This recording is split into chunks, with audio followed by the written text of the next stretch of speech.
Hello, welcome to national rankers. मैं हूं आभा गुप्ता सेरीवाल और हम पढ़ रहे हैं क्लास 12th का अकाउंट, जिसमें चैप्टर 9 पढ़ रहे हैं हम ऋण पत्रों का निर्गमन। ऋण पत्रों के निर्गमन के संबंध में कुछ थ्योरेटिकल क्वेश्चंस हम पढ़ रहे हैं, थ्योरी पढ़ रहे हैं हम उसकी कि ऋण पत्रों का आशय, ऋण पत्रों की विशेषताएं, क्यों कंपनी के द्वारा ऋण पत्रों का निर्गमन किया जाता है, वो कौन से कारण हैं जब कंपनी ऋण पत्रों का निर्गमन करती है। इसके पहले हमने पढ़ा ऋण पत्र स्कंद क्या होते हैं। अब हम पढ़ेंगे कि बॉन्ड क्या है और किसके द्वारा इसको निर्गमित किया जाता है। ऋण पत्र के समान ही बॉन्ड भी ऋण की स्वीकृति का प्रमाण है। एक तरह से बॉन्ड भी ऋण के रूप में लिए जाते हैं, निर्गमित किए जाते हैं। लंबी अवधि का जब ऋण प्राप्त करना हो तो सरकार के द्वारा बॉन्ड निर्गमित किए जाते हैं। बॉन्ड पहले सरकार के द्वारा ही निर्गमित किए जा सकते थे, लेकिन अब अर्ध सरकारी जो सेमी गवर्नमेंट और नॉन गवर्नमेंट कंपनियां हैं, संस्थाएं हैं, वो भी इसको निर्गमित कर सकती है। तो बॉन्ड जो है वो कंपनी भी निर्गमित कर सकती है, सेमी गवर्नमेंट जो संस्थाएं होती हैं वो भी कर सकती हैं, और सरकार के द्वारा भी इनका निर्गमन किया जा सकता है। ये भी ऋण पत्रों की भांति हुई होते हैं। एक लंबी अवधि का ऋण जब संस्थाओं को प्राप्त करना होता है तो वो बॉन्ड भी निर्गमित कर सकती है। ऋण पत्र और बॉन्ड में अंतर। ऋण पत्रों की तरह बॉन्ड होते हैं, लेकिन फिर भी उनमें कुछ समानता के साथ साथ उसमें अंतर भी है। बॉन्ड का निर्गमन बिना किसी निर्धारित ब्याज दर के आधार पर किया जाता है। बॉन्ड जब निर्गमित किए जाते हैं तो उनमें ब्याज की जो दर है वो निश्चित नहीं होती है, लेकिन जब ऋण पत्र निर्गमित किए जाते हैं तो उनके ऊपर ब्याज की दर निश्चित होती है। इसके लिए हम इसका अंतर देखते हैं। सबसे पहला अंतर है पूर्णदत्त। ऋण पत्र का पूर्ण प्रदत्त होना अनिवार्य है। मतलब ऋण पत्र जो होते हैं वो फुली पेड अप होते हैं। फुली पेड अप मतलब जितना अमाउंट कंपनी के द्वारा मांगा गया है वो उतना पूरा पेड किया जाना चाहिए, मतलब वो फुली पेड अप होते हैं। जबकि ऋण पत्र स्कंद का पूर्ण प्रदत्त होना अनिवार्य है। प्रलेख, यह प्रलेख को प्रमाणित करने वाला एक प्रलेख है। यह स्वयं में एक ऋण है। क्षेत्र, अब ऋण पत्र का जो क्षेत्र होता है वो व्यापक होता है, क्योंकि ऋण पत्र स्कंद भी इसमें शामिल कर दिए जाते हैं, जबकि इसका क्षेत्र सीमित होता है, क्योंकि इसमें सिर्फ पूर्णदत्त ऋण पत्र को ही शामिल किए जा सकता है। हस्तांतरण, इसका हस्तांतरण पूर्ण इकाई में ही हो सकता है, जबकि इसका हस्तांतरण हिस्सों में भी हो सकता है। तो ये अंतर है हमारा ऋण पत्र और ऋण पत्र स्कंद में, कि ऋण पत्र का पूर्णदत्त होना आवश्यक है जबकि स्कंद का पूर्णदत्त होना आवश्यक नहीं है। जिस तरह से हमने अंश और स्कंद में अंतर पढ़ा था, उसी तरह से ऋण पत्र और ऋण पत्र स्कंद में है कि इनका फुली पेड अप होना अनिवार्य है और इनका फुली पेड अप होना अनिवार्य नहीं है। यह ऋण को प्रमाणित करने वाला एक प्रलेख है। यह अपने आप में एक लोन है। इसका क्षेत्र व्यापक है क्योंकि स्कंद इसमें शामिल होता है, और इसका क्षेत्र सीमित है क्योंकि इसमें सिर्फ पूर्णदत्त ऋण पत्र को ही शामिल किया जा सकता है। इसका हस्तांतरण पूर्ण इकाई में ही हो सकता है और इसका हस्तांतरण हिस्सों में भी हो सकता है। इसके अलग अलग हिस्से करके भी इसको ट्रांसफर किया जा सकता है, मतलब इसके छोटे छोटे हिस्से किए जा सकते हैं और इसका ऐसा कुछ भी नहीं किया जा सकता। तो ये था ऋण पत्र और ऋण पत्र स्कंद में अंतर। इसके पहले हमने ऋण पत्र और बॉन्ड में अंतर पढ़ा कि बॉन्ड क्या होते हैं। बॉन्ड सरकार के द्वारा निर्गमित पहले किए जाते थे, ये भी ऋण पत्रों की तरह ही होते हैं। जब लंबी अवधि के लिए ऋण की आवश्यकता होती है तो बॉन्ड निर्गमित किए जाते हैं। लेकिन अब आजकल सरकार के अलावा जो अर्ध सरकारी संस्थाएं हैं, सेमी गवर्नमेंट संस्थाएं हैं और नॉन गवर्नमेंट संस्थाएं हैं, वो भी इसको निर्गमित कर सकती हैं। अब जो क्वेश्चन मैं आपके लिए लेकर आई हूँ वो है अंश पत्र और ऋण पत्र में अंतर। ये जो क्वेश्चन है ये बहुत ही आईएमपी क्वेश्चन है, इसको आप जरूर याद करें क्योंकि ये अक्सर बोर्ड एग्जाम में पूछा जाता है और एक बार नहीं बार बार पूछा जाता है। इसलिए आप इसको बहुत ध्यान से पढ़ें और बहुत सरल भी है ये। आपने अगर 1 या 2 बार इसको पढ़ लिया मन से तो आप उसको बहुत अच्छे से बहुत अच्छे से लर्न कर पाएंगे और आप उसको ऐसे ही अपने ऑन वर्ड्स में बहुत अच्छे तरीके से लिख पाएंगे। तो देखिए अब आप अंश और ऋण पत्र में क्या अंतर है। सबसे पहला है स्थिति। अंशों के धारी कंपनी के स्वामी होते हैं, जबकि ऋण पत्रों के धारी कंपनी के ऋणदाता या आप उसको लेनदार भी कह सकते हैं कि ये कंपनी के स्वामी होते हैं और ये कंपनी के लेनदार होते हैं। प्रतिफल।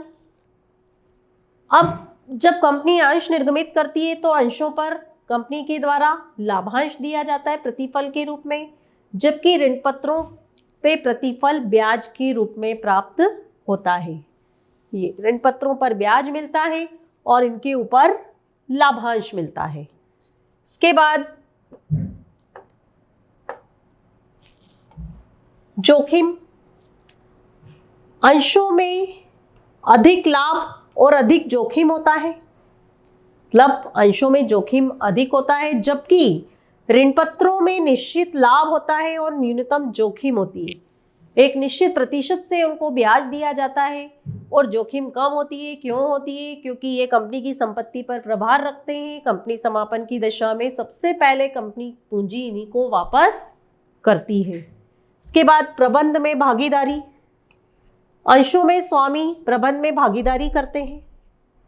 जो अंशधारी होते हैं वो कंपनी के प्रबंध में भाग ले सकते हैं, जबकि ऋण पत्रों के स्वामी कंपनी की प्रबंध में भागीदारी नहीं कर सकते। इसके बाद प्रकार।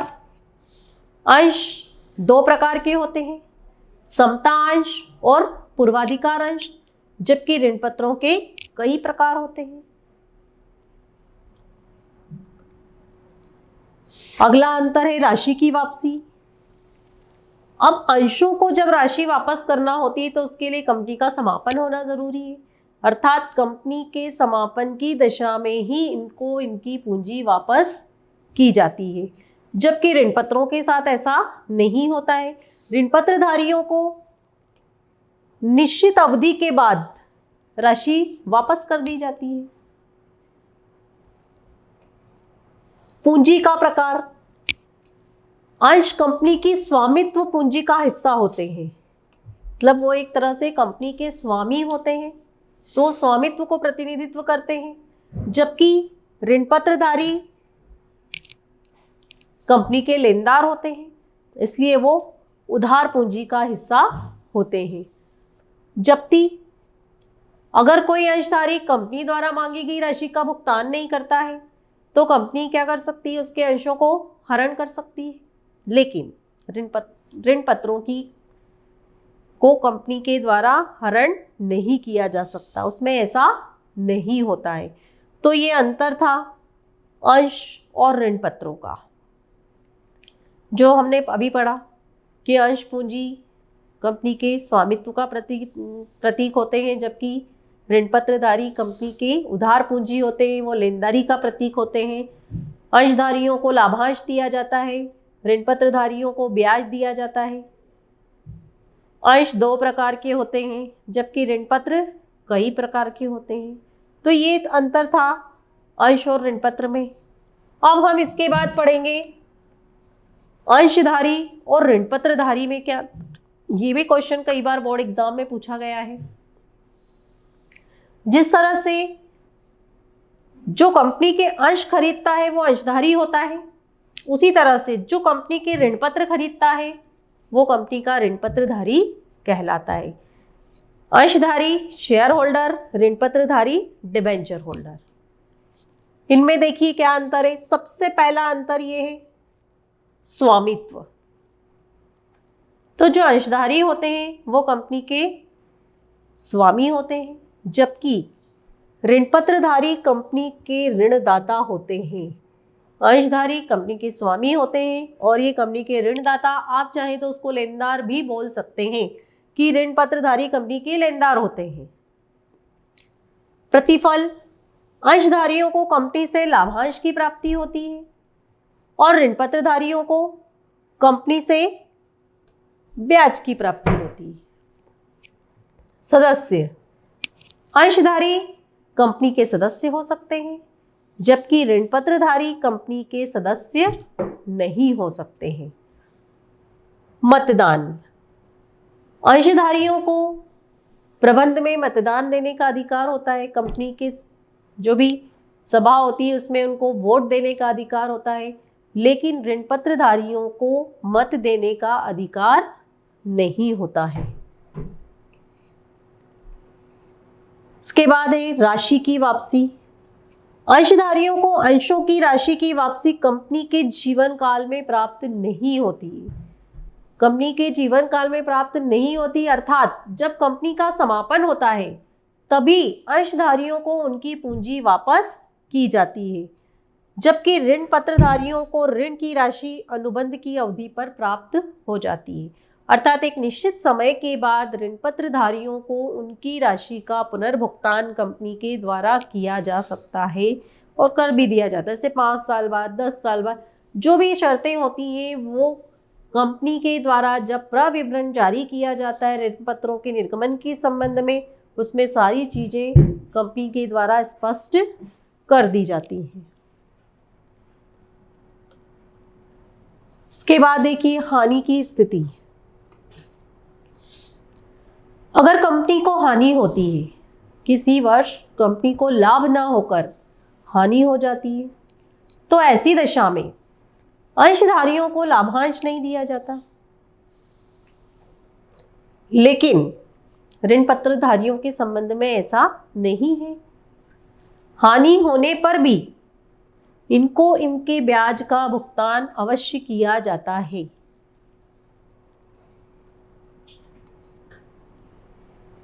सभा में सहभागिता, कंपनी की जो एनुअल मीटिंग होती है, वार्षिक साधारण सभा, उसमें इनकी सहभागिता होती है। सहभागिता होती है मतलब इनको बुलाया जाता है, इनको निमंत्रण पत्र भेजा जाता है कंपनी की मीटिंग के लिए, लेकिन ऋण पत्रधारियों को कंपनी की वार्षिक सभा में सहभागिता के लिए कोई निमंत्रण पत्र नहीं भेजा जाता है, मतलब इनको बुलाया ही नहीं जाता है। इसके बाद अधिकार, इन्हें कंपनी पर नियंत्रण का अधिकार होता है और इन्हें कंपनी पर नियंत्रण का अधिकार प्राप्त नहीं होता है। अर्थात अगर हम ये कहना चाहें कि अंशधारी कंपनी के संचालक बन सकते हैं तो कोई गलत नहीं है ना, लेकिन ऋण पत्रधारी कंपनी के संचालक नहीं बन सकते। तो ये अभी हमने पढ़ा अंतर अंशधारी और ऋण पत्रधारी में। जिस तरह से अंश और ऋण पत्र का अंतर है, काफ़ी सारे पॉइंट्स जो हैं वो आपस में दोनों के मिलते जुलते हैं।